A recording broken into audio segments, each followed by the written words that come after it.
जय गोविंदा गोपाला मनमोहन श्याम कन्हैया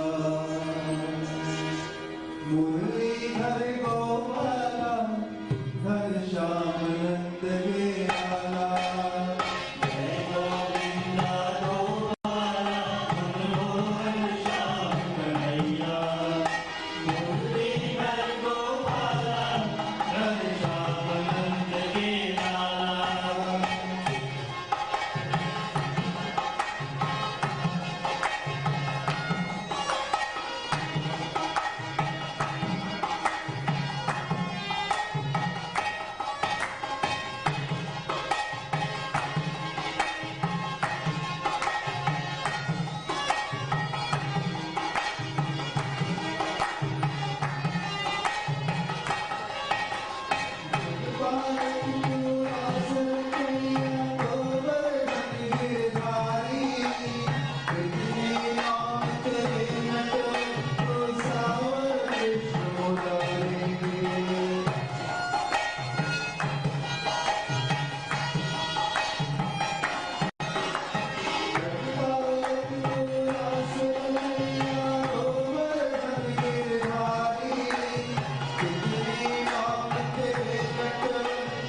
कर्पूरगौरं करुणानिधानम् वार्ष्णेय ब्रह्मशैला त्रिजुशतपथगा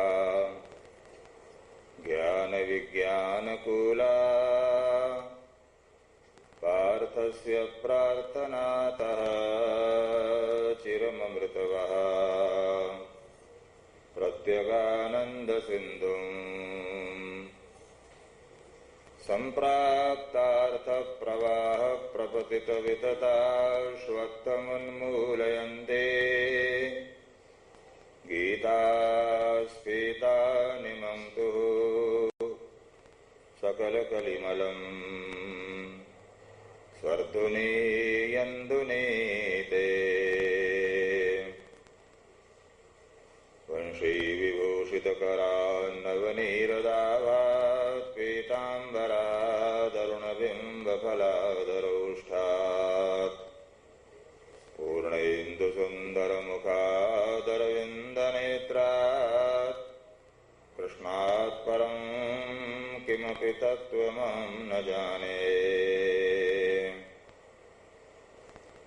शङ्खचक्रं सकिरीटकुण्डलं सपीतवस्त्रं सरसीरुहेक्षणम्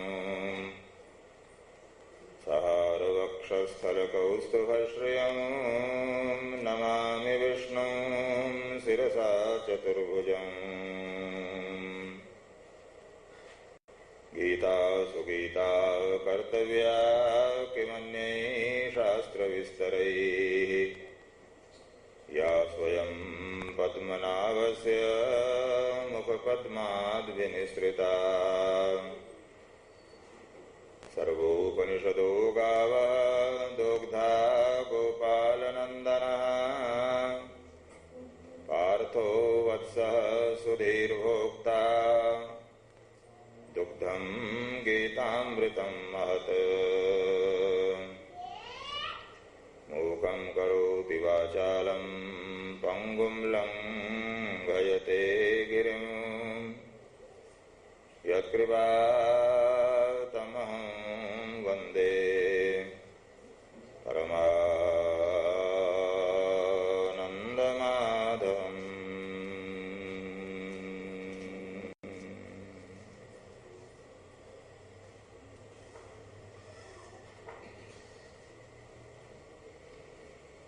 बोलो सनातन धर्म की जय। राजा रामचंद्र महाराज की जय। वीर बजरंगबली की जय। दुर्गा माता की जय। श्री शंकर भगवान की जय। गीता माता की जय। सभी महानुभाव देवियां जो भगवान सत्यनारायण के चरण शरण में विराजमान हैं, भगवान का मंगलमय नाम प्रेम पूर्वक स्मरण कीजिए। अंतःकरण शुद्ध भी होगा और कैमरे का मुंह अब आपकी तरफ है, फोटो भी बढ़िया आएगी। इसलिए प्रेम पूर्वक नाम बोलो। श्रीमन्नारायण नारायण नारायण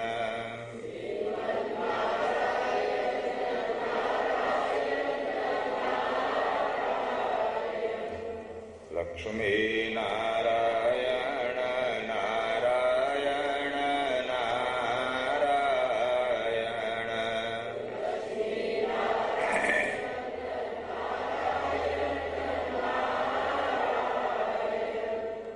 श्रीमन्नारायण नारायण नारायण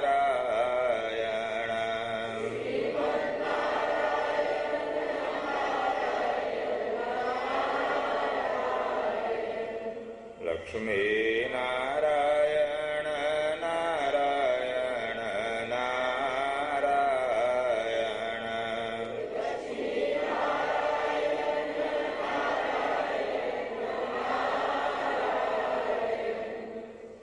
श्रीमन्नारायण नारायण नारायण।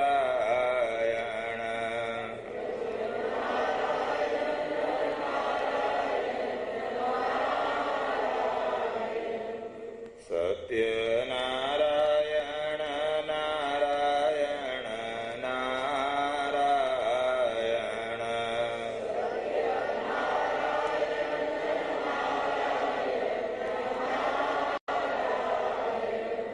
श्रीमन्नारायण नारायण नारायण।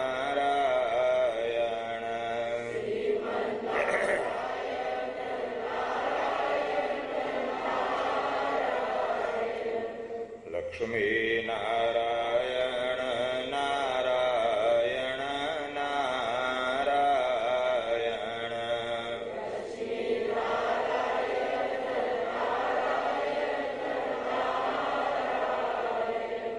बोलो आनंद कंद भगवान की जय।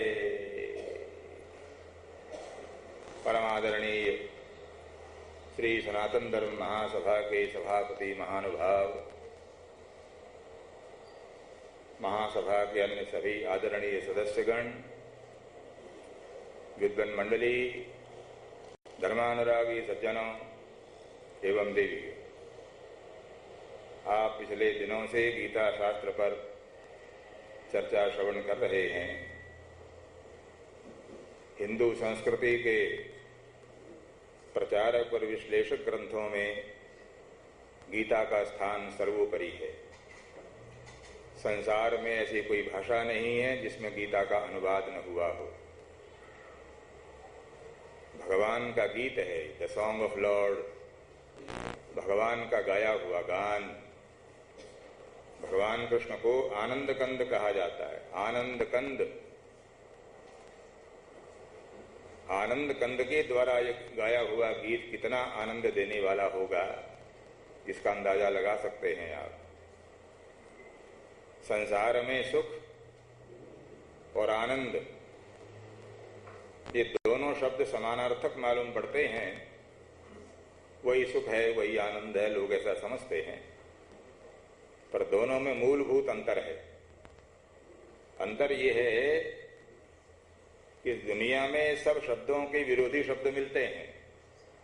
जैसे प्रकाश का उल्टा अंधकार है, रात का विपरीत दिन है, स्त्री का विपरीत पुरुष है, बालक का विपरीत वृद्ध है। इसी प्रकार सुख का उल्टा दुख है। सुख और दुख ये द्वंद्व हैं दोनों, परंतु आनंद एकमात्र ऐसा शब्द है जिसका कोई उल्टा विरोधी शब्द नहीं है। आनंद का विपरीत कुछ नहीं। पूरे संस्कृत साहित्य में केवल आनंद ही ऐसा शब्द है जिसका विपरीतार्थक देने वाला कोई शब्द नहीं है। इसलिए सुख में और आनंद में फर्क है। खे बोलते हैं इंद्रियों को।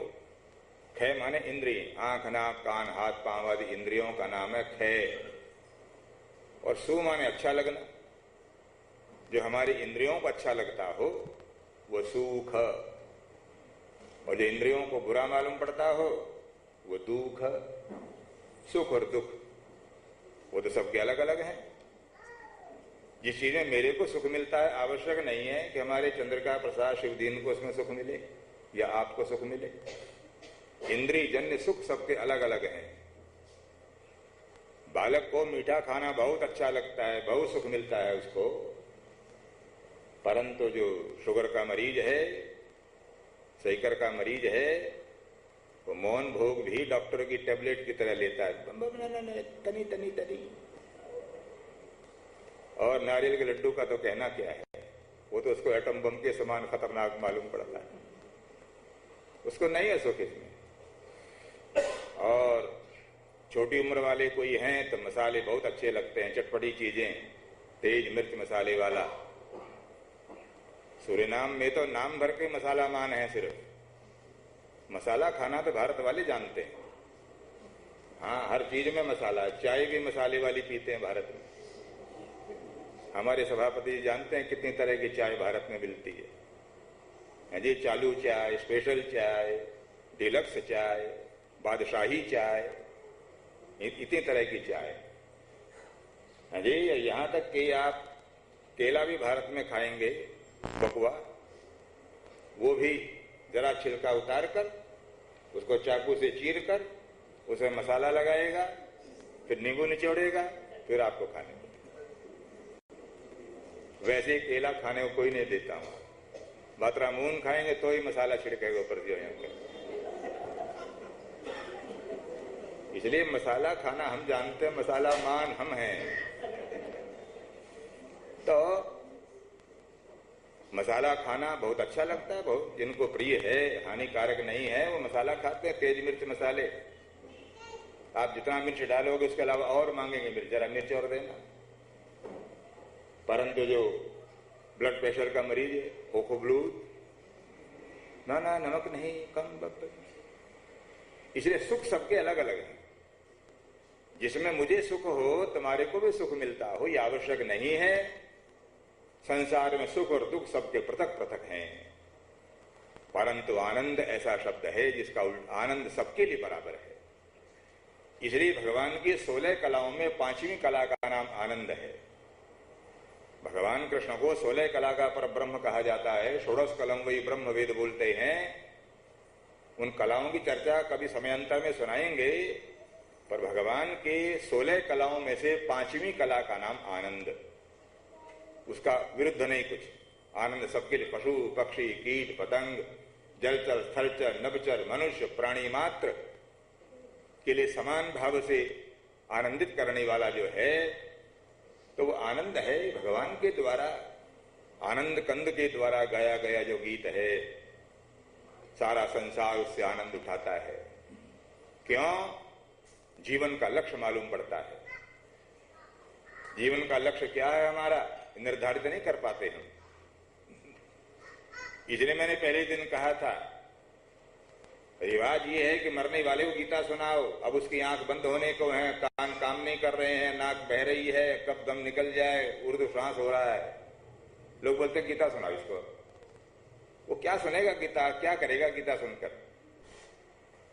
गीता शास्त्र जीवित व्यक्तियों के लिए, जीवन काल में गीता पढ़ो, उस पर आचरण करो।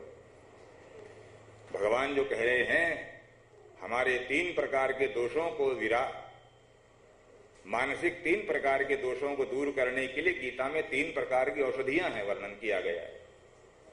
चित्त में मल है, विक्षेप है, आवरण है। इन 3 दोषों को दूर करने के लिए कर्म है, ज्ञान है, उपासना है। गीता के 18 अध्यायों में पहले 6 अध्यायों में कर्म की चर्चा है। हम समझते हम करने वाले, घर मेरे ऊपर टिका है, पंडित जी मैं घर में न हूं तो घर नष्ट हो जाए, मैं। भगवान इसकी मैं का जवाब देते, अर्जुन तुम किसी को मारने वाले या न मारने वाले कौन हो? तुम जो कहते मैं नहीं मारूंगा इनको, ये मुझे मार दें तो कोई हर्ज नहीं है, भीख मांगकर गुजारा कर लूंगा, ये नपुंसकों वाली बात करके क्षत्रिय धर्म से विरत हो रहे हो, तो तुम किसी को मारने न मारने वाले कौन हो? काम सब प्रकृति करती है।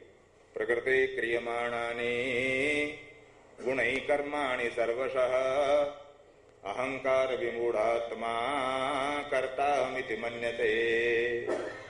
अर्जुन, आदमी घमंड में आकर मैं हूं सब कुछ, अपने आप को कर्ता मानता है। काम कर रही है प्रकृति।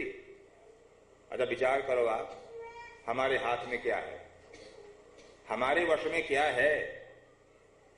घर की बात तो जाने दो, अपने ऊपर हमारा काबू नहीं। इतने माई भाई बैठे हो यहां मेरे सामने, कोई बाहर भी बैठे हैं। विचार करो, संसार में आपका जन्म हुआ, क्या किसी ने आपसे पूछा था तुम जन्म लेना चाहते हो कि नहीं चाहते हो? कि आपसे सलाह ली गई थी कि नहीं? कुछ नहीं, आ गए है जी। जन्म के बारे में पूछा भी नहीं, माता पिता तुम्हारे को संसार में ले आए, जन्म हो गया। अच्छा चलो, जन्म के बारे में नहीं पूछा कोई बात नहीं, मरने के बारे में पूछेगा कोई? यमराज के यहां से टेलीफोन आएगा क्या मोबाइल पर, हेलो तैयार हो कि नहीं, बोलो कब भेजूं? कोई खबर आएगी? कुछ नहीं। पानी केरा बुदबुदा असमानुष की जात। कबीरदास बोलते हैं पानी का बुलबुला जैसे पानी में मनुष्य का शरीर, उसी तरह पानी केरा बुदबुदा असमानुष की जात। क्या है? बोले देखत ही छिप जाएगा ज्यों तारा प्रभात। प्रातः काल का तारा, भोर का तारा चमकता है, पर जो जो सूर्य के निकलने का समय निकट आता है, आंख देखते देखते आंखों से ओझल हो जाता है। इसलिए क्षणभंगुर जीवन है। हमारे हाथ में पता नहीं कब कब बुलावा आ जाए, इसलिए तैयार रहो। अभी फोटो खींच रही थी आपकी, तो मैंने कहा सावधान रहो, परंतु फोटो ये बिगड़ जाए तो कोई बात नहीं है, ये तो दोबारा संवारी जा सकती है, दोबारे बना देगा फोटो वाला। परंतु अगर भगवान के यहाँ जो फोटो बन रही है तुम्हारी, अगर वो बिगड़ गई तो मामला गड़बड़ है। तब इसलिए वहां की फोटो की चिंता करो, वहां भी सब बन रहा है। इसलिए भगवान के जो मुनीम हैं, बुक होल्डर, उनका हिसाब किताब देखने, उनका नाम है चित्रगुप्त। चित्रगुप्त, ये शब्द का उल्टा करो, गुप्त चित्र।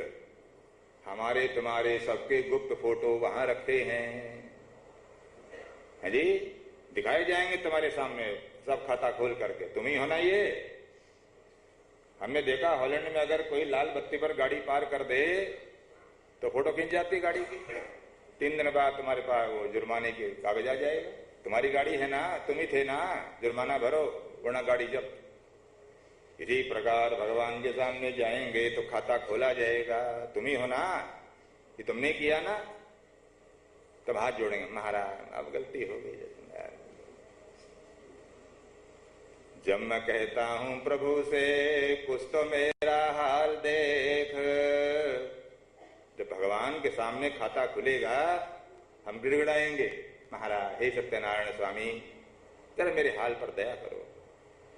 जब मैं कहता हूं प्रभु से कुछ तो मेरा हाल देख, तो हुक्म होता है कि पहले नामाए ऐमाल देख। अब तो तू गिड़गिड़ा रहा है, पर जब काम किए थे तब मुझे भूलकर ये नहीं सोचा था हिसाब भी देना पड़ेगा इन सब कामों का, तब क्यों नहीं विचार किया। इसलिए अपने चित्र संभाल लिए जाएं। जीवन हमारा कितना क्षणभंगुर है, कोई ठिकाना नहीं है, इसका कोई हिसाब नहीं है। इसलिए कर तो सब प्रकृति रही है, कौन पूछेगा मरने के बारे में। बस मौत जब आएगी आ जाएगी, मौत जब आएगी तब आ जाएगी। किसी से नहीं पूछती, राजा हो, रंक हो, गरीब हो, अमीर हो, कोई हो, मृत्यु किसी से नहीं पूछती। Death keeps no calendar. मृत्यु के पास कोई पंचांग है, कोई जंत्री, कोई पतरा नहीं, मूर्त देखकर नहीं चलती, पतरा देखकर चलती हो मौत। जिसकी आनी हो आ जाएगी जी।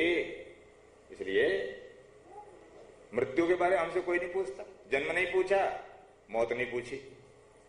अच्छा, जीवन काल में सब जो बीच का जीवन है, मरने और जीने के बीच में, बताओ किसी ने पूछा तुम्हारे से कब जवान होना चाहते हो तुम्हारे को, और कब तक जवान रखें, बूढ़ा होना चाहते हो कि नहीं, बताओ ना जी। बचपन चला गया तुम्हारे देखते देखते, कितने ही संभालो, जवानी भी गई, कितने ही संभालो जवानी को। कितना मेकअप करो, कितनी कोशिश करो, गाल लटकने न पावे।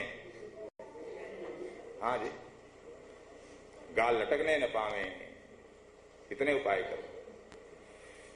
मैं हॉलैंड में देखा है, वो रात को लेप लगाकर यूं गालों पर, तो सोते थे मेरे जिनके यहाँ मैं ठहरा था, और सवेरे उठते तो उसको उधेड़ते। माँ भाई क्या मतलब है, क्या करते हो तुम, ये रोज रात को लगाते हो, सवेरे उधेड़ते हो, क्या है ये। बोले पंडित जी ये जवान बने रहने की दवाई है, इससे गाल नहीं लटकने पाते।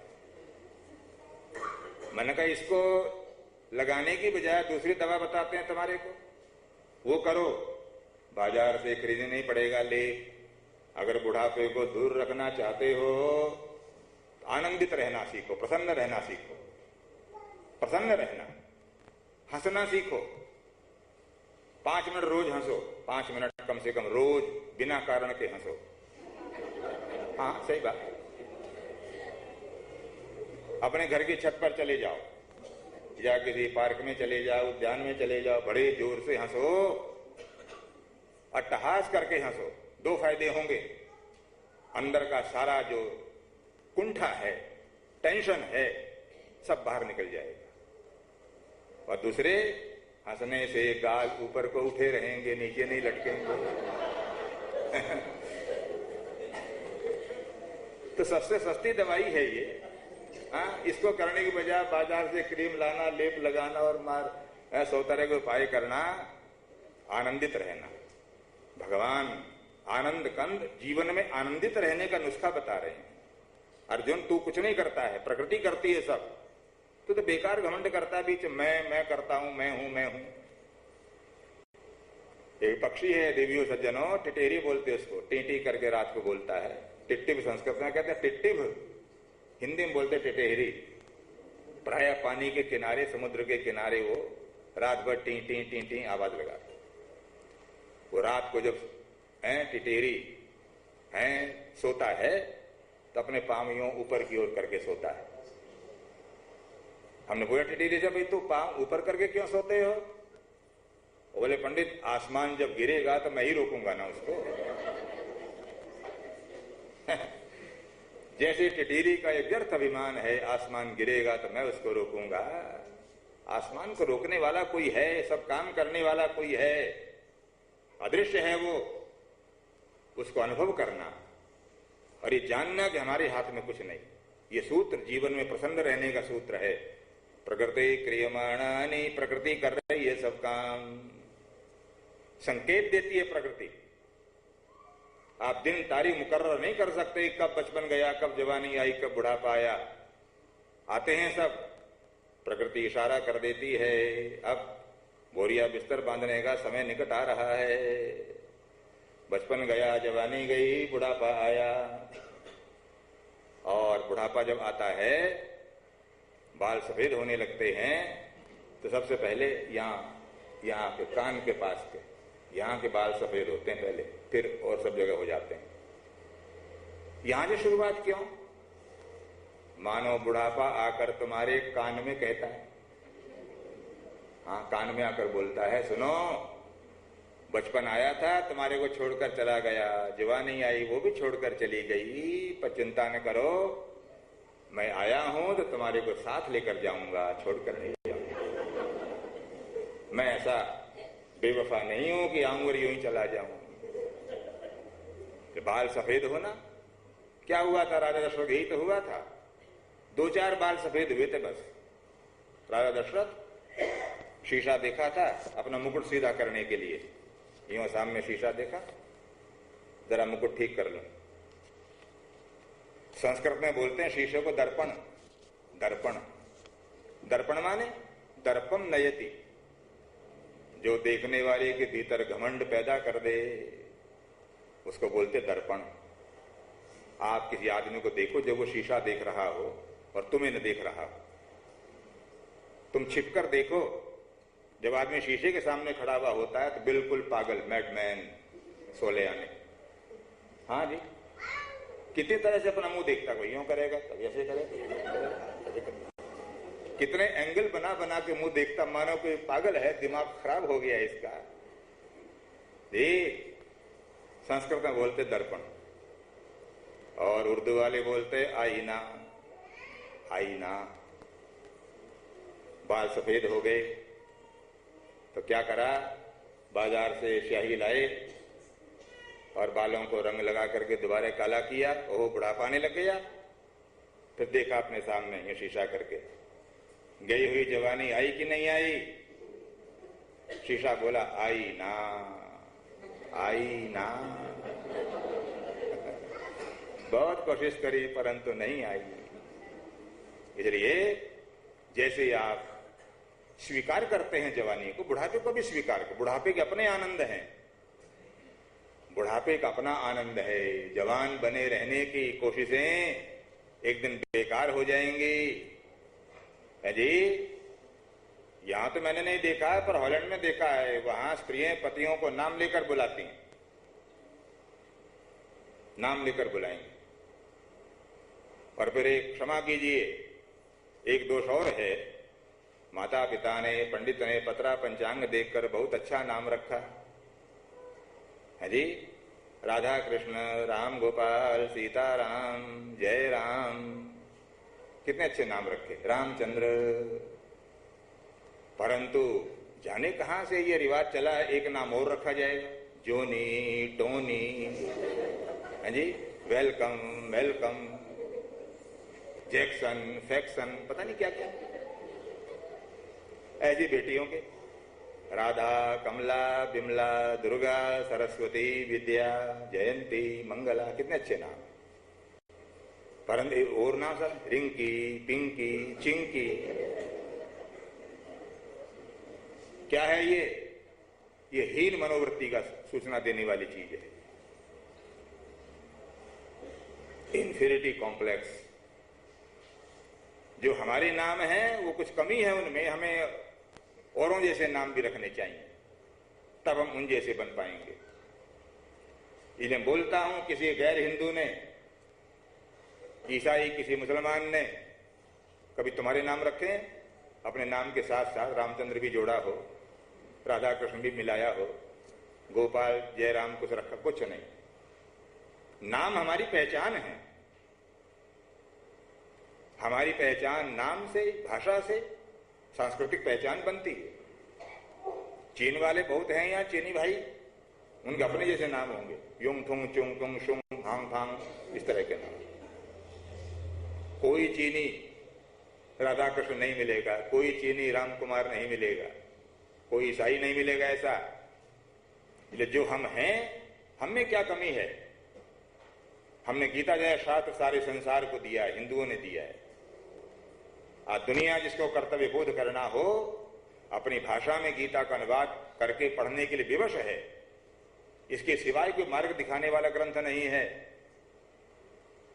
वेटिकन से, जो ईसाइयों का केंद्र स्थान है जहां पोप रहता है, वेटिकन, वहां से हिंदुस्तान में ईसाइयत का प्रचार करने के लिए एक स्मिथ नाम के पादरी को भेजा गया था।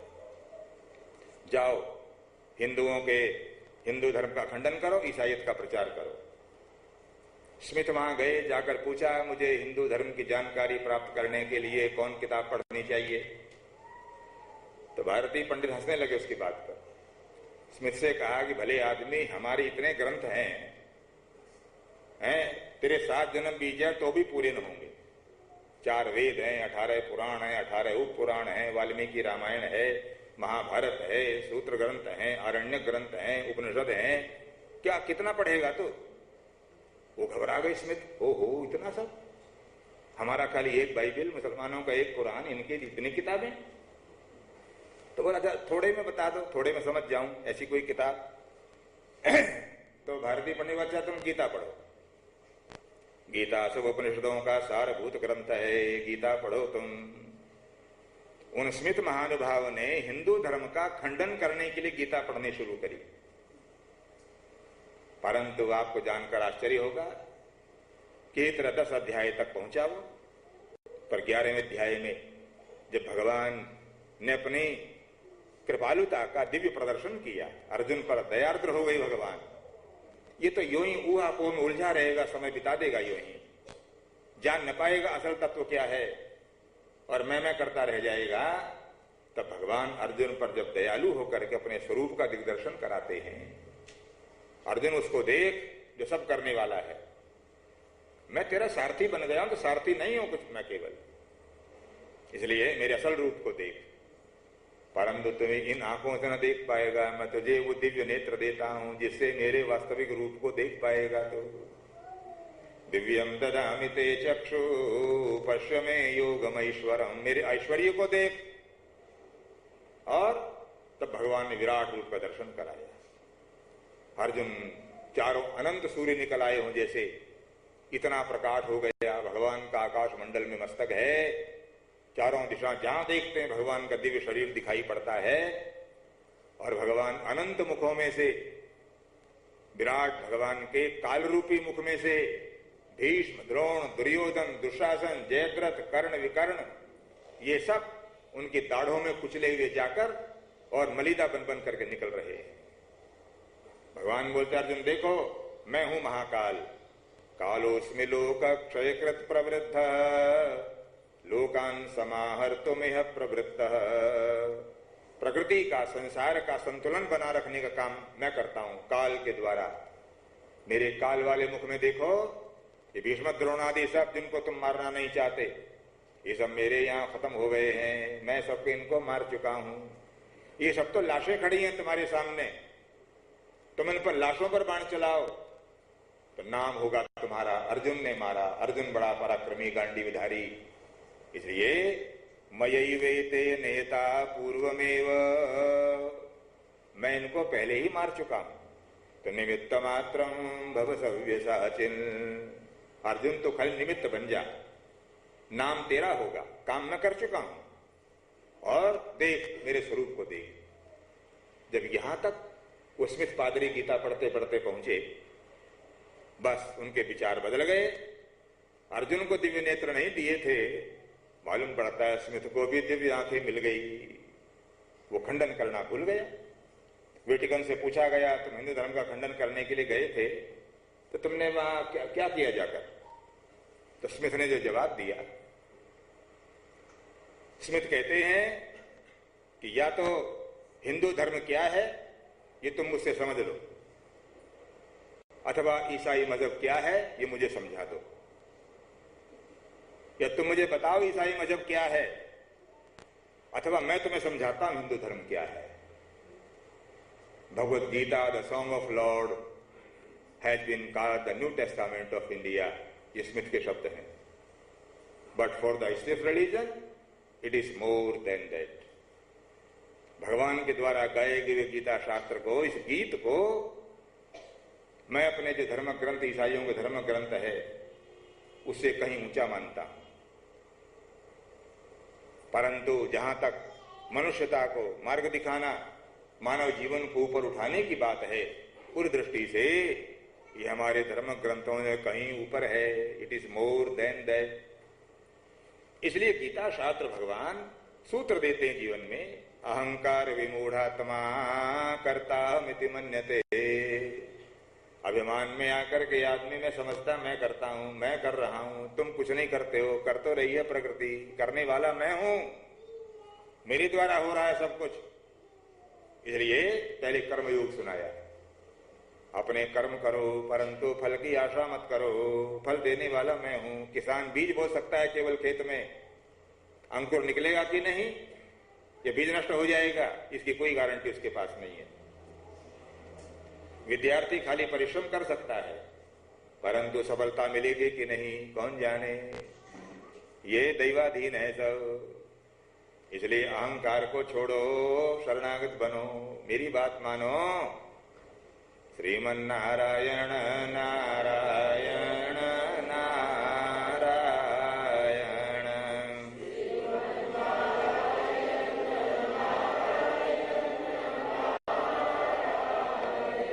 इसलिए कुछ भी न होने पर अर्जुन की तरह हम भी अहंकार से भरे हुए हैं। मेरा परिवार, मेरा घर, मैं महारथी, मैं गांडीवधारी, मैं ऐसा, मैं वैसा।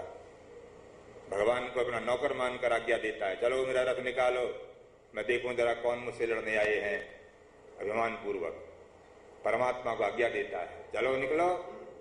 यावदेतान निरीक्षेऽहं योद्धु कामान अवस्थितान कैर्मया सह योद्धव्यम अस्मिन् रण समुद्यमे। मैं देखना चाहता हूं मेरे विरुद्ध हथियार लेकर खड़े होने की हिम्मत करने वाला बेटा किस माँ ने पैदा किया है, चलो लेकर चलो रथ मेरा। भगवान को आज्ञा देता है अभिमान पूर्वक। परंतु भगवान बोलते हैं, सेवक मान लिया, ठीक, अच्छा मालिक, गाड़ी निकाल ले चलते हैं रथ। अपना परब्रह्मपना नहीं दिखाया, भगवत्ता का प्रदर्शन नहीं किया, ऐश्वर्य नहीं दिखाया। परंतु जब भगवान का अर्जुन पर दया आई, आधी गीता सुन गया, तो भी फिर वही ऊहापोह में फंसा हुआ है, तब जाकर स्वरूप दिखाया अपना। इसलिए गीता शास्त्र हमारे को इस तत्व को समझाने वाला है कि हमारी हैसियत क्या है, हम क्या कर सकते हैं, सामर्थ्य हमारी क्या है, कर्म करने तक हमारी सामर्थ्य है केवल।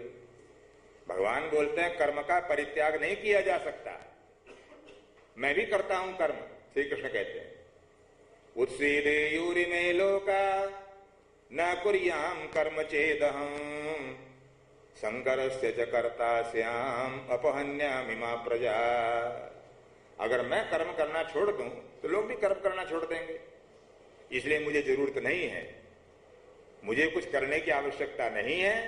फिर भी मैं नानवाप्तमवाप्तव्यम वर्त एव च कर्मणि, मुझे कुछ भी लेना देना नहीं है दुनिया से, पर फिर भी मैं लोगों को मार्ग दिखाने के विचार से मैं भी कर्म में प्रवृत्त हूं। इसलिए अर्जुन, कर्म करना तुम्हारे वश में है, फल की आशा छोड़ो। कैसे भला? एक दुकान का मालिक है, फैक्ट्री का मालिक है कोई, और एक इसमें नौकरी करता है। नौकरी करने वाला सैलरी पाता है, हर महीने इसको 500 1000 जितना डॉलर मिलता है मिल जाता है। उसका काम सिर्फ ये है जो वहां दुकान का सामान है ग्राहकों को दिखाना, जो बिके बेच दो, पैसा मालिक को दे दो, बस। मालिक को नफा हो, नुकसान हो, हानि हो, लाभ हो, मालिक जाने। उसको तो अपनी सैलरी से मतलब है, बस 500 जो मिलने हैं, 1000 जो मिलने हैं, बस उतने भर से। हानि लाभ दुकान का मालिक। इसी प्रकार अकर्म के मालिक अगर आप बनेंगे, यदि कर्म के मालिक बनेंगे, मैं हूं करने वाला, तो उसका हानि लाभ भी आपको उठाना पड़ेगा, तुम हो मालिक। पर अगर भगवान की सेवा मानकर कर्म करोगे, स्वामी तो वो हैं, मैं तो उनकी आज्ञा का पालन कर रहा हूं केवल, बस। फिर मुझे क्या चाहिए? हमें चाहिए खाना पीना, भोजन व्यवस्था, आनंद पूर्वक परिवार चले। तो भगवान बोलते हैं तेषाम नित्याभियुक्तानाम योगक्षेमं वहाम्यहम्। बताओ इससे बड़ा आश्वासन क्या होगा? काम करो, तुम्हारी जिम्मेदारी मैं लेता हूं। योगक्षेम, अपने भक्तों का योगक्षेम वहन करना। योग बोलते हैं जो चीज हमारे पास नहीं है उसका हो जाना। अप्राप्तस्य प्राप्तिर योगः, जो चीज हमारे पास नहीं हो वो हमें मिल जाए, इसका नाम है योग। और जो चीज हमारे को मिल गई है वो हमारे काम आवे, हमारे पास बनी रहे, इसका नाम है क्षेम। है प्राप्त संरक्षणम क्षेम। भगवान बोलते हैं मैं दोनों चीजों को जिम्मेदारी लेता हूं, योग की भी और क्षेम की भी। तो जितनी जिम्मेदारी ले रहे हो, आश्वासन दे रहे हैं, तुम छोड़ो, कर्म करो केवल मेरी आज्ञा मानकर, बाकी तुम्हारे सब काम मैं करूंगा। आखिर में भी कहा मुच्यते है, तुम्हारे सब पाप मुक्त करूंगा मैं। मोक्षयिष्यामि मा शुच। अर्जुन चिंता मत कर, मैं तुम्हें सब पापों से मुक्त करूंगा। सर्वधर्मान परित्यज्य मामेकम शरणं व्रज। अहम, कोई और नहीं, मैं। अहम त्वा सर्व पापेभ्यो मोक्षयिष्यामि मा शुच। हानि लाभ मैं जानू, तुम तो खाली काम करो। इसलिए मन की जो चंचलता है, अभिमानवश जो अपने आप को कर्ता मानता, उसको निर्मूल करने के लिए पहले कर्मयोग सुनाया। हम भी उसी बीमारी से ग्रस्त हैं, सब संसार के प्राणी। अहंकार नहीं जा पाता हमारा, मैं बहुत करते हैं जी। आप देखो भगवान नारायण जिस शेष पर शयन करते हैं, उस शेष को 1000 फण हैं, 1000 फण, 1000 फणों वाला सर्प है शेष। एक फण वाला सर्प कितना जहर रखता है, कितने लोगों को मार डाले, इतना जहर है एक फण वाले सर्प के पास। तो 1000 फण वाले सर्प के पास कितना जहर होगा, अनंत विष है। पर फिर भी वो अपने सारे मस्तकों को यों भगवान के ऊपर झुकाकर रखते हैं। इतनी संपत्ति है शेष के पास, पर फिर भी अपने माथों को भगवान के सामने यूं झुकाकर रखते हैं। परंतु देवियों, सज्जनों, माताओं, बहनों, बेटियों, शेषनाग 1000 फण वाले सर्प की तुलना में एक बिच्छी के पास कितना जहर होता होगा, एक बूंद बिच्छू के पास। पर जब भी बिच्छू चलता है, बिच्छी चलती है, यों ऊपर डंक को उठाकर ऐसे।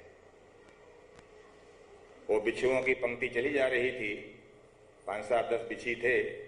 हमने पूछा एक से, क्यों भाई ये जो यूनिट जा रही है इसका हीरो कमांडर कौन है? तो बीछी बोले पंडित जी किसी को उंगली लगाकर देखो, यहाँ सब कमांडर हैं, कमांडर से कम कोई नहीं है। आधा बूंद जहर है, अभिमान है कमांडर होने का, हीरो होने का। इधर है तो कुछ भी नहीं, पानी केरा बुदबुदा असमानुष की जात। इसलिए भगवत विश्वास पूर्वक जीवन में जो समस्याएं आती हैं उनको समाधान करने के लिए मैदान छोड़कर भागना नहीं, उनसे जूझना। तो पहले कर्मयोग सुनाया, आखिर में ज्ञान योग सुनाया, और 6वें अध्याय 7वें अध्याय से लेकर 12वें अध्याय तक भक्ति योग उपासना योग सुनाया, जो सबसे महत्वपूर्ण है। तो गीता के तीनों योगों में यदि आपके पास मूल्यवान रत्न है, कोई हीरा है, उसको सोने की डिबिया में रखते हुए आप इसी प्रकार गीता के पहले 6 अध्याय, डिबिया का नीचे वाला ढक्कन है आधार, और 8वें अध्याय से लेकर 18वें अध्याय तक के जो अध्याय हैं वो क्या नाम ऊपर का ढक्कन है, और बीच के 6 अध्याय जिसमें उपासना भक्ति का वर्णन किया गया है वो मूल्यवान रत्न होने के कारण वो भगवान अपना प्रिय किसको मानते हैं, कौन है मेरा प्यारा, इस बात को 6 अध्यायों में समझाते हैं। भक्त को कैसा होना चाहिए? पत्रम पुष्पम फलम तोयम यो मे भक्त्या प्रयच्छति तदहम भक्ति परितम अश्नामि प्रयतात्मनः। यत् करोषि यदश्नासि यज्जुहोषि ददासि यत् तपस्यसि कौन्तेय तत्कुरुष्व मदर्पणम्। कितना सीधा सरल और सच्चा रास्ता भगवान बता रहे हैं। मेरे को अगर भावना पूर्वक तुम कुछ भी दोगे, समर्पण करोगे, वस्तु सामान्य हो सकती है, साधारण, परंतु भाव के साथ प्रदर्शित होनी चाहिए, अभिमान के साथ नहीं, भाव के साथ। सज्जनों देवियों, ये सारा संसार भाव पर ही टिका हुआ है। भाव, आचार्य बोलते हैं देवता भाव में निवास करते हैं, भावे ही विद्यते देवः। और भगवान कृष्ण जब कंस की सभा में गए हैं तो देखने वाले तो हजारों लोग थे, पर जिसके मन में जैसा भाव था वैसे ही भगवान उसको दिखाई पड़े। जाकी रही भावना जैसी प्रभु मूर्ति देखी तिन तैसी। राम भगवान भी जो सभा में पधारे हैं, स्वयंवर सभा में, वहां भी गोस्वामी लिखता है जिसकी जैसी भावना थी भगवान वैसे दिखे। ये भाव से दुनिया चलती है, संसार भाव पर टिका है। ये हमारे पंडित जी जब मैं पूजा कराते यजमान से तो सुपारी पर धागा लपेटते हैं, धागा लपेटकर और कुमके में रखकर बोल यजमान से हाथ जोड़ो, चंद्रिका प्रसाद शुभ दिन, यजमान हाथ जोड़ो, गणेश जी हैं ये, विघ्नेश्वराय वरदा, सुपारी को हाथ जोड़ के बोल रहे हैं, प्रार्थना कर रहे हैं, विघ्नेश्वराय वरदाय सुरप्रियाय लंबोदराय सकलाय जगद्दिताय नागाननाय श्रुति यज्ञ विभूषिताय गौरी सुताय गणनाथ नमो नमस्ते। है तो सुपारी, वो गणेश जी कैसे बन गए? तुम्हारी भावना से, भाव से बन गए। और पान के पत्ते पर चावल की ढेरी लगाई, पंडित बोले 9 ग्रह हैं याद करो, ब्रह्मा मुरारी त्रिपुरांतकारी भानुर्धरी ओम सतो बुधस्य, याद करो 9 ग्रह हैं ये। वो चावल की ढेरी ग्रह कैसे बन गए? भाव से बन गए। ये संसार में भाव की महिमा है।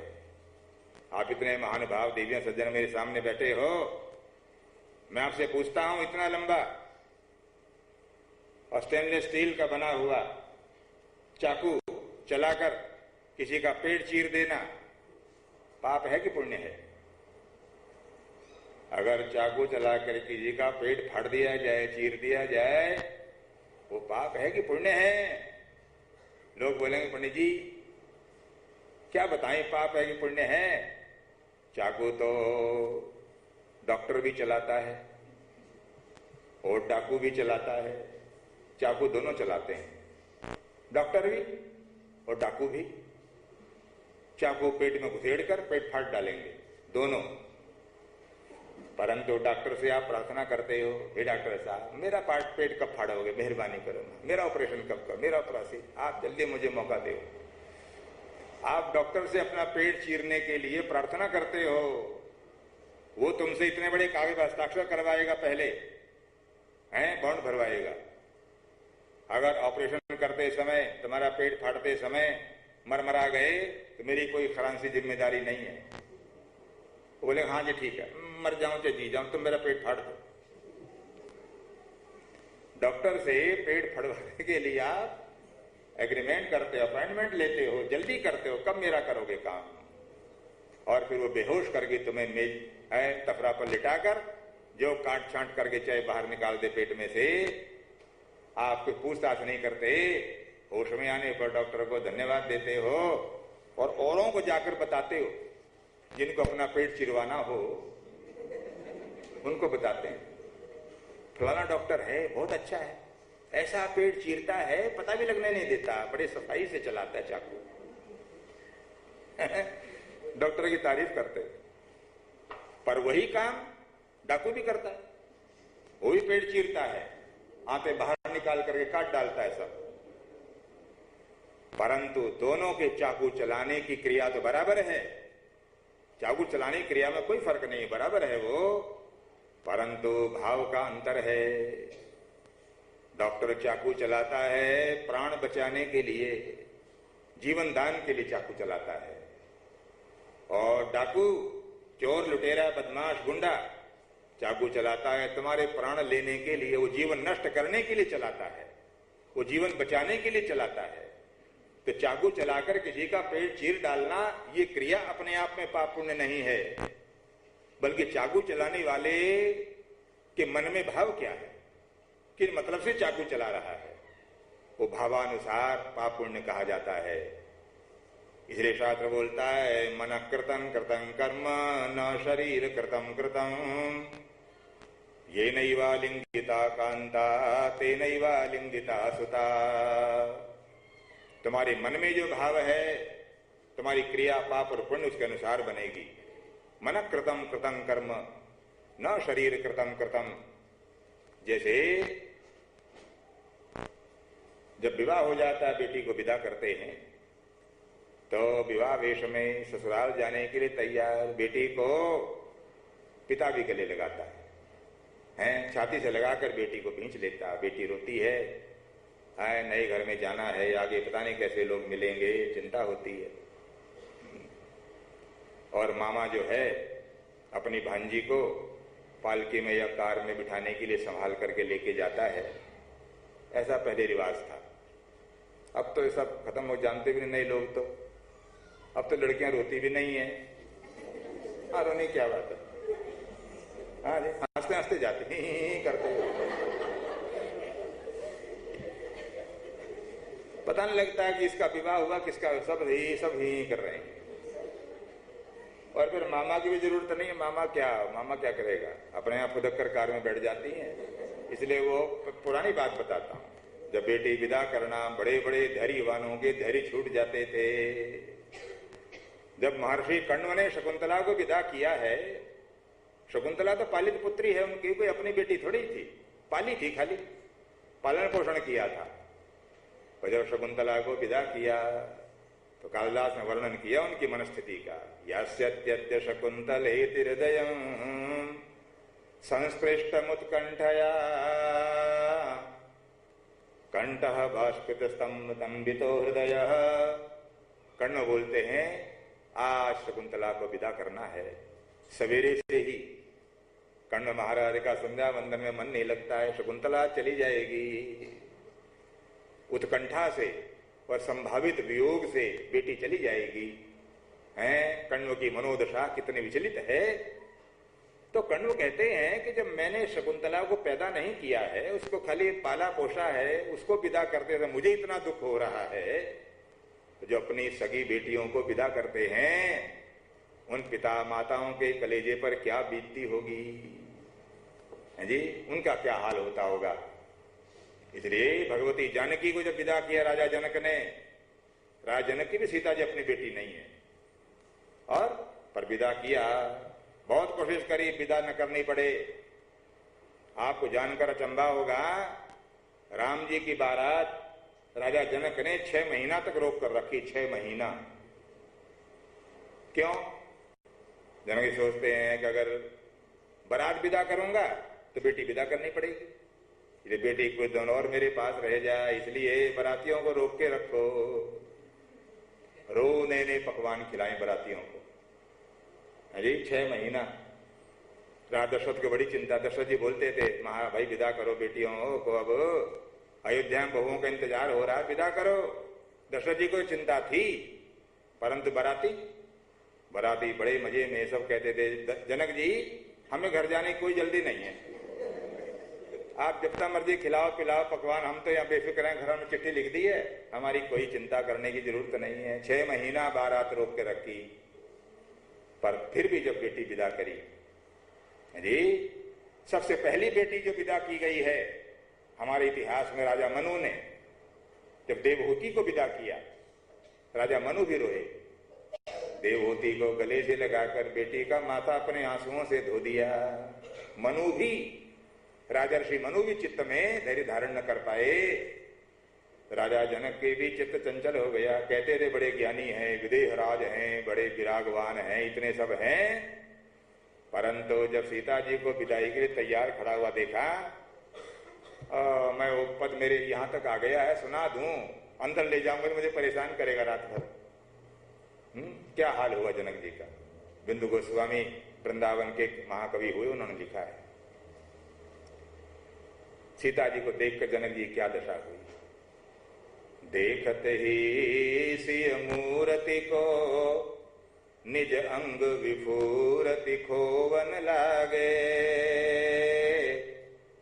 मंत्री सबे मन मौन धरे, मिथिलेश की सूरत जोवन लागे। सारे राजा जनक के मुंह की ओर देख रहे हैं, राजा को क्या हो रहे थे, रोने को तैयार हो रहे। मंत्री सबे मन मौन धरे, मिथिलेश की सूरत जोवन लागे। हुआ क्या? बोले मानो विराग की राख महीपति, दृग जल बिंदु सो धोवन लागे, और ज्ञान की तो मर्याद मिटी, कही जान की रोवन लागे। बार बार बेटी जानकी, हाय बेटी, बार बार गले लगाते राजा जनक, विदेहराज रोते हैं। इसलिए गोस्वामी पाद ने भी जरा क्या नाम है व्यंग किया है, सीता को देख करके सारा ज्ञान भाग गया। रहे कहावत परम विरागी, बड़े विरागी कहते थे अपने आप को। इसलिए भाई जब पिता बेटी को विदा करता है तो गले लगाता, पुचकारता, बेटी रो मत, मैं तुम्हें अपने घर से भी अच्छे घर में भेज रहा हूं, पुत्री को आश्वासन देता है। तो गले लगाता तो बेटी को भी गले लगाता, और समयानुसार हम पत्नी को भी गले लगाते हैं। आलिंगन क्रिया बराबर है, उसी तरह बाहों में समेटना, छाती से लगा लेना, वही क्रिया बेटी के साथ की है, वही पत्नी के साथ करते हैं, परंतु दोनों समय हृदय में भाव भिन्न भिन्न होते हैं। इसे भावानुसार फल है जी। इसलिए आचार्य बोलते हैं, मन कृतं कृतं कर्म न शरीर कृतं कृतं, ये नैवालिंगिता कांता ते नैवालिंगिता सुता। जो शरीर अपनी पत्नी का आलिंगन करता है वही बेटी का भी आलिंगन करता है। आलिंगन क्रिया बराबर है, परंतु मन के भावानुसार जैसे फल होता है उसी प्रकार भगवान बोलते हैं, पत्रम पुष्पम फलम तोयम। चाहे पत्ता दो मुझे, सामान्य सामान्य वस्तु, तुलसी दल, फूल और फलम, फल को नंबर 3 पर रखा है। अगर भगवान फल को नंबर 1 पर रखते हैं तो पहले सोचते लो जी अब कहां से लाएं फल, यहां तो मिलता नहीं है। नहीं, पहले पत्ता, फिर फूल, फिर फल, और तोयम माने पानी नहीं।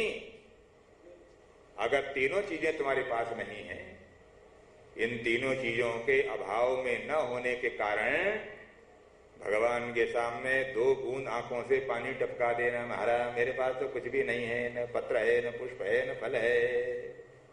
भगवान उन आंख से निकलने वाले 2 बूंद आंसू से ही प्रसन्न हो जाने वाले हैं।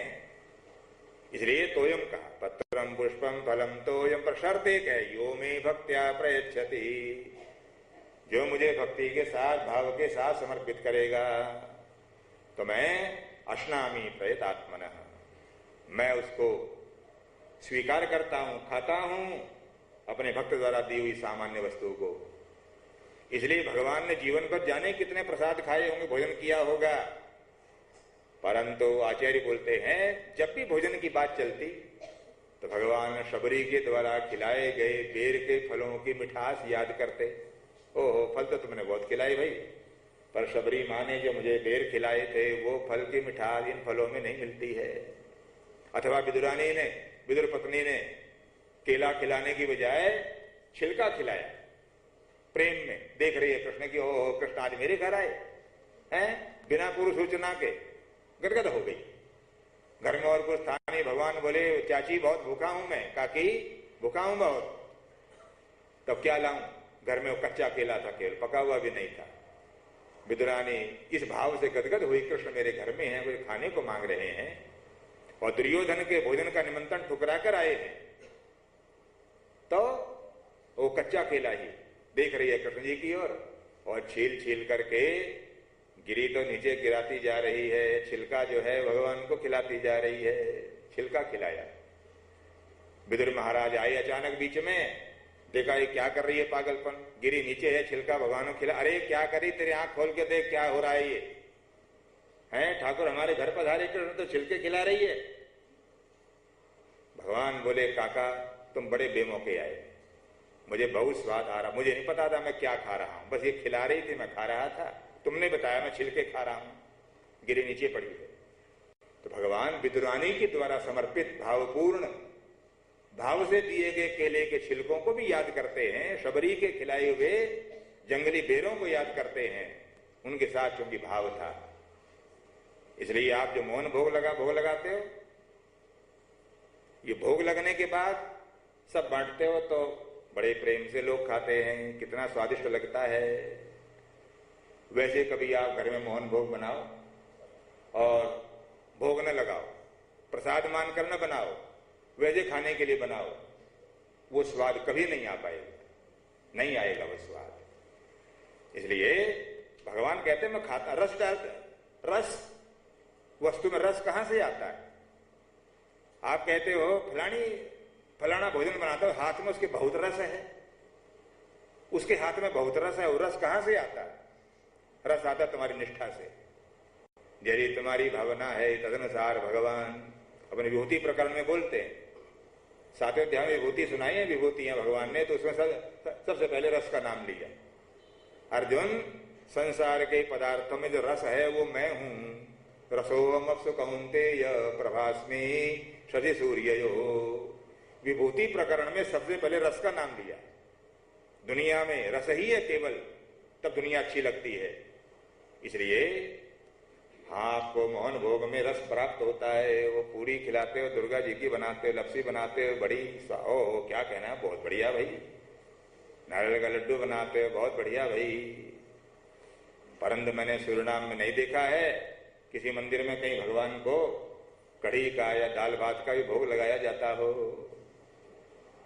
भगवान को तो मोहन भोग खिलाया, तुम तो मोहन भोग खाओ, हम खाएंगे कढ़ी फुलोरी दाल भरी आलू भरी और ये सब चीज हम खाएंगे, तुम अपना ये चीज खा के काम चलाओ।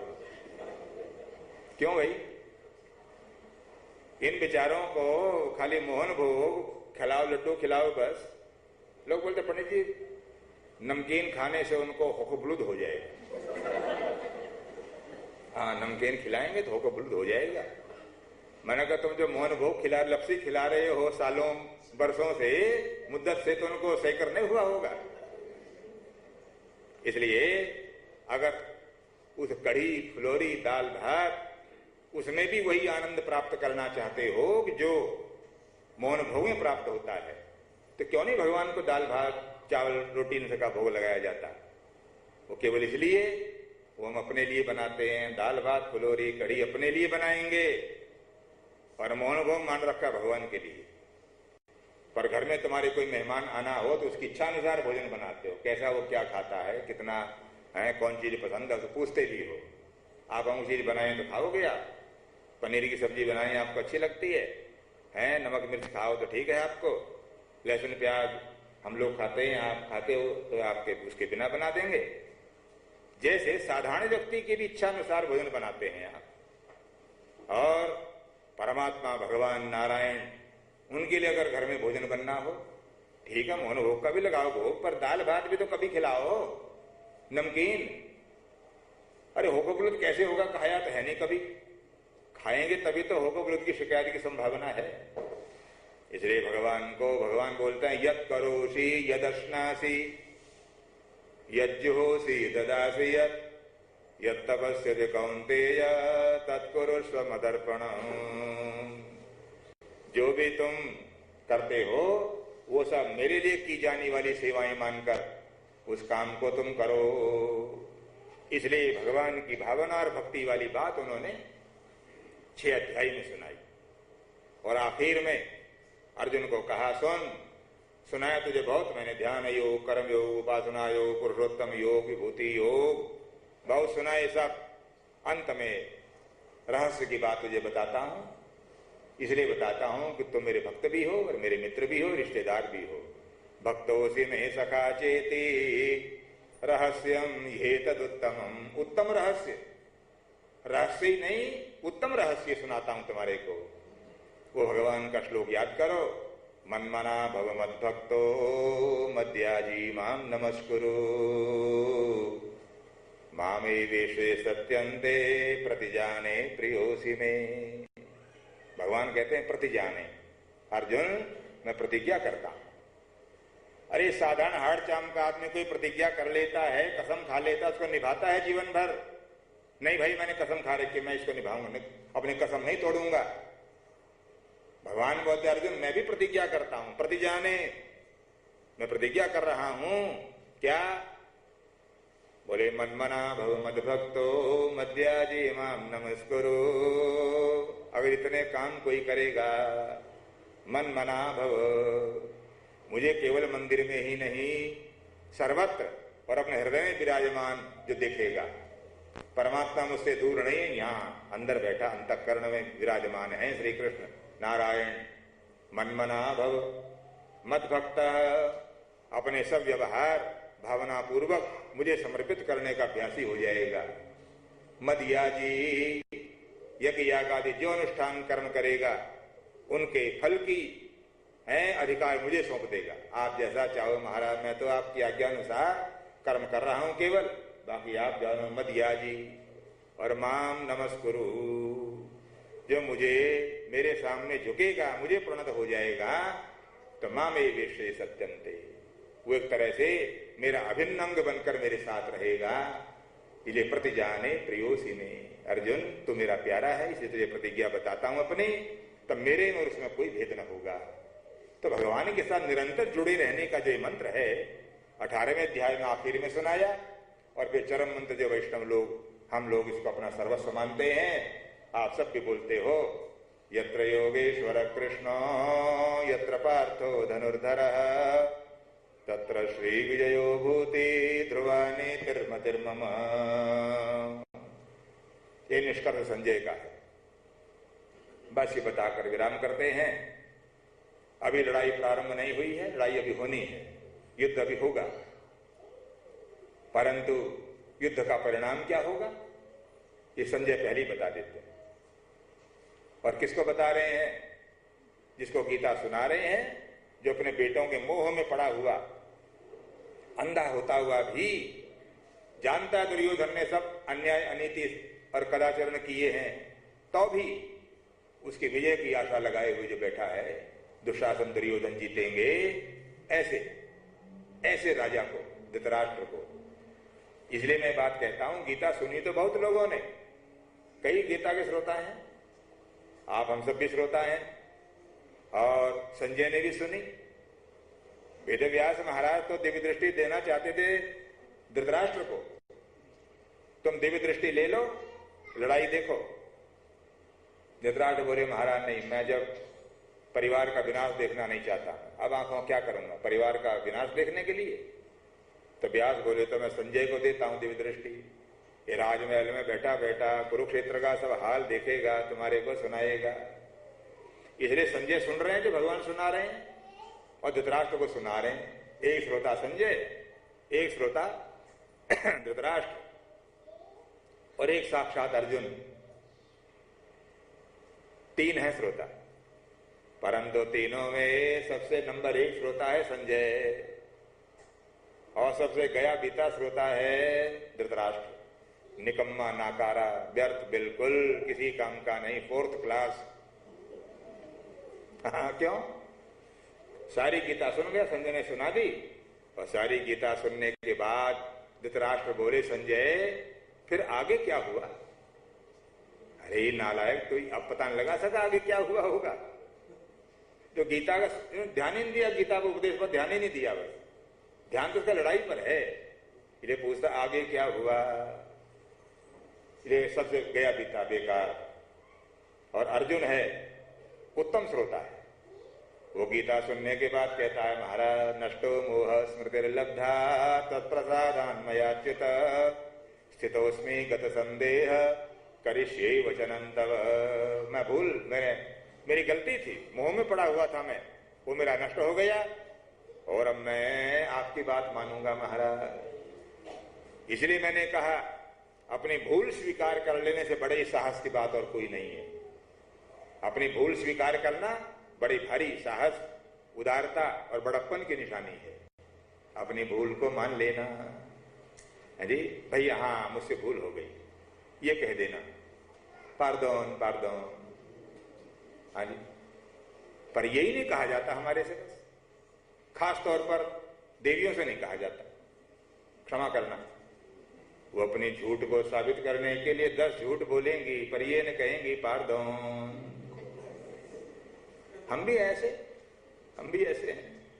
हमारी नाक बीच में आती है, नाक कैसे कहें पार्दोन, तो झूठ को पांव चलाना चाहिए। अगर कह दिया तो बात निमट जाती है, पर नहीं। अर्जुन बोलता है स्मृतिर्लब्धा, अब तक मैं विस्मृति में था, आपका उपदेश सुनकर के अब मेरी स्मृति जाग गई। हाँ ठीक कह रहे हैं आप, नष्टो मोह, मेरा मोह जो था नष्ट हो गया, मैं मोह में ग्रस्त था, हैं आपकी कृपा से महाराज, अब मैं जो आप कह रहे हो वो करूंगा। अर्जुन है उत्तम श्रोता, और सर्वोत्तम श्रोता है संजय। क्यों? इसलिए वो सर्वोत्तम है कि वो निष्कर्ष सुनाता है गीता का, युद्ध का परिणाम क्या होगा। संजय बोलते राजन सुनो, लड़ाई अभी होने वाली है, पर मैं बताता हूं कौन जीतेगा। यत्र योगेश्वर कृष्णो यत्र पार्थो धनुर्धरः तत्र श्री विजयो भूति ध्रुवानी तिर्मतिर्मम। जहां गांडीवधारी अर्जुन होंगे, जहां योगेश्वर श्री कृष्ण होंगे, तत्र श्री, वहीं पर श्री है, ऐश्वर्य वहीं है, विजय वहीं पर जीत, विजय वहीं होगी, भूति सब प्रकार के सुख सुविधाएं वहीं होगा। ये मेरा भरोसा, ये मेरी विश्वास है। इसलिए जहां कृष्ण और अर्जुन दोनों होंगे, यहां ध्यान देना, गांडीवधारी अर्जुन और योगेश्वर कृष्ण दोनों का जहां मिलन होगा, विजय वहां होती है।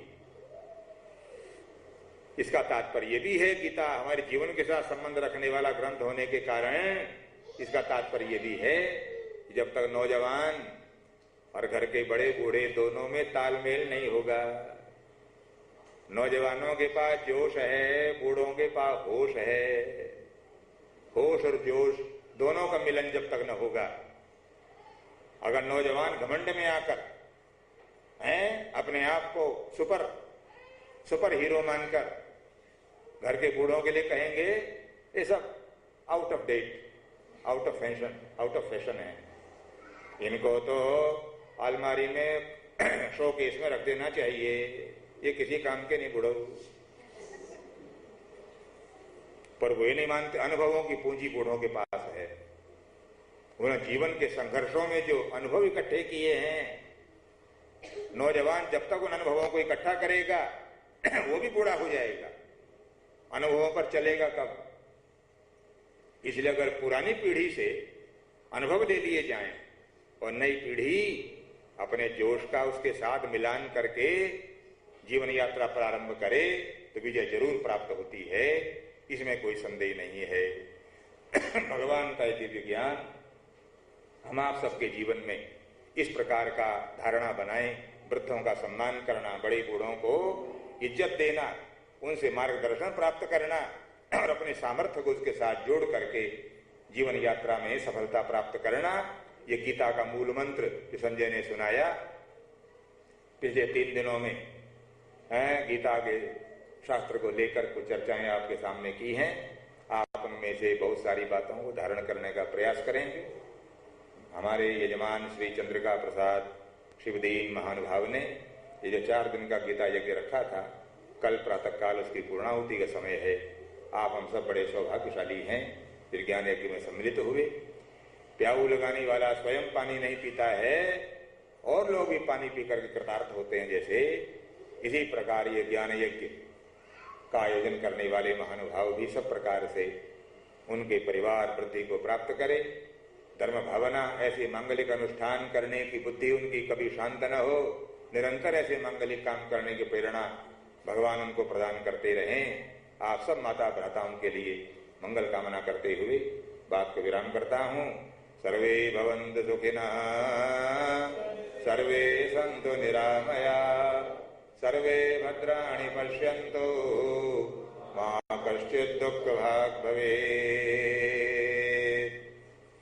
अच्युतं केशवं राम नारायणं